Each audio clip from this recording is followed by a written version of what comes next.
Magandang araw niyo lahat. It's Labor Day here sa Canada ngayon and it's holiday. And what is new today is yung pong ni-relaunch itong ating YouTube channel dahil nakita po natin ang pangangailangan sa mas malawak sa paggamit sa iba't ibang platform upang mas mapalawakin natin ang reach ng ating pagpapaabot ng ating info videos para po makakatulong sa ating mga kababayan. Namat ito po hindi monetization at tayo po ay medyo hindi po abante sa kaalaman ng technology, YouTube, but we're trying our best to use this YouTube para po mas lalong lalawak ang pagpalaganap natin sa iba't ibang information patungkol sa immigration sa Canada sa mga kapatid natin na nangarap na papunta sa Canada. And by the way, we're doing this because marami pong kaganapan na nangyayari sa Canada na mas lalo pong mahirap ang pagpunta sa Canada in the light of many development from Canadian government, ang ating Immigration Canada, IRCC, Service Canada, Employment Canada. Ito po sila nag-collaborate to come up into something that negatively affect sa ating mga kababayan. Pag-usapan natin yan mamaya. Tayo ngayon ay pupunta sa Basker Fest.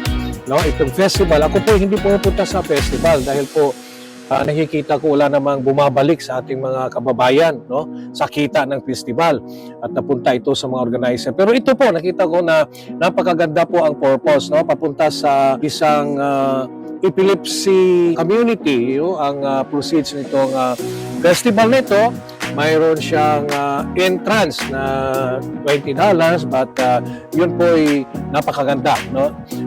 Pupunta po tayo doon para po makaambag tayo sa ating mga kababayan na are suffering from epilepsy. Yun ang mga beneficiary sa proceed ng festival na ito. Samahan niyo po kami sa kaganapan at pag-usapan natin yung mga nangyayari sa immigration dito sa Canada. Tayo na po!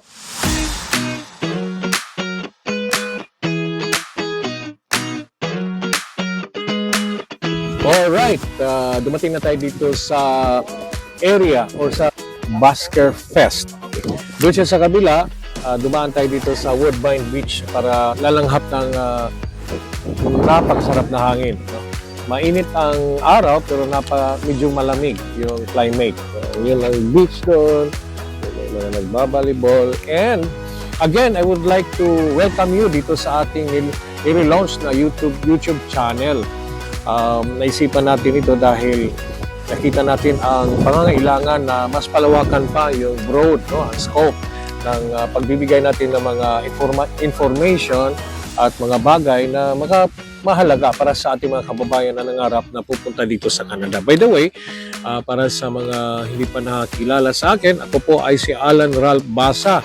You can also catch my videos sa aking Facebook account, Alan Ralph Z. Basa. Alan Ralph Z. Basa sa Facebook po. Now, so we relaunched this our YouTube channel. Now, going back sa ating napapag-usapan, ngayon dito sa Canada, mayroon pong mga unprecedented development sa ating immigration. Dahil mayroon pong paghihigpit na ngayon dito sa Canada, which affects the low-wage stream jobs, yung itong mga, sabihin na lang natin, let's use the word, the term, mabababang uri na trabaho, na mababa yung kanilang pasahod, which is below the median wage. Yun po ang nagkaroon ng ban, Hindi na makakapag-apply dahil kapag ito'y dadaan sa labor market impact assessment, hindi na po ito tatanggapin. So, there's no way that you can apply for work permit in Canada dahil nga nagkaroon ng ban dito, except yung mga low wage na trabaho that is in the areas of construction, healthcare, agriculture, food security. Yun lang po ang exempted. And also, yung mga nag-a-apply kahit na low wage stream po ay nandoon sa mga metropolitan areas na yung unemployment rate ay below 6%.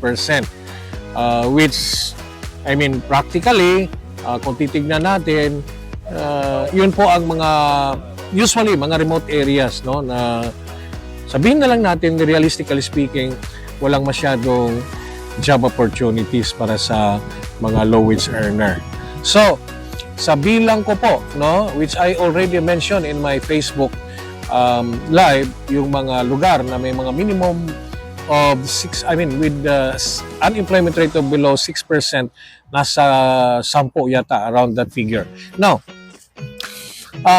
natatandaan natin na mayroon po ditong temporary policy na nagmula nung nagkaroon tayo ng pandemic na kung saan yung mga naipit na mga tourist ay pinapahintulutan na makapagtrabaho. In-extend and in-extend yan.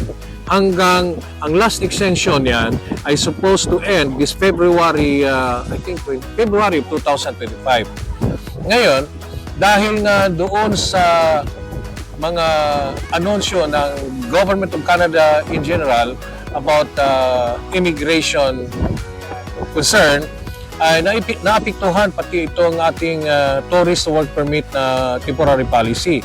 At noong 3 days or 4 days ago, August 28, if I'm not mistaken, ay nagkaroon ng premature declaration of ending this temporary policy. So ang dami pong naipit na mga kababayan nating mga turista, not even those who came to Canada as tourists with the hope of converting their status into work permit, na pwede pa sana at papasok pa sana kung tinupad lang ng Government of Canada na ito'y tatapusin sa February of 2025. Unfortunately, pinutol po yan. So, ang tanong, una, ano ba ang mga paraan sa mga naiipit natin na mga temporary foreign work, I mean tourist dito, na una sa lahat, yung nakapag-process na lang LMIA, subalit hindi pa nakapag-apply ng work permit. Yung mga naipit, may mga paraan po na option, no, na pwede niyong gawin. Yung pinaka-option is talagang yung mga hindi na-aabot, no, sa hindi nakapag-file halimbawa ng work permit nila last August 28. No? That means they are no longer covered with the tourist work permit policy. Talagang, at mayroon ng LAMIA, they have to go home. No? They have to go home and apply for work permit doon sa Pilipinas. Ngayon, mayroong mga suggestions, no? Maririnig natin sa mga iba't ibang vloggers, no, na they can do flag polling.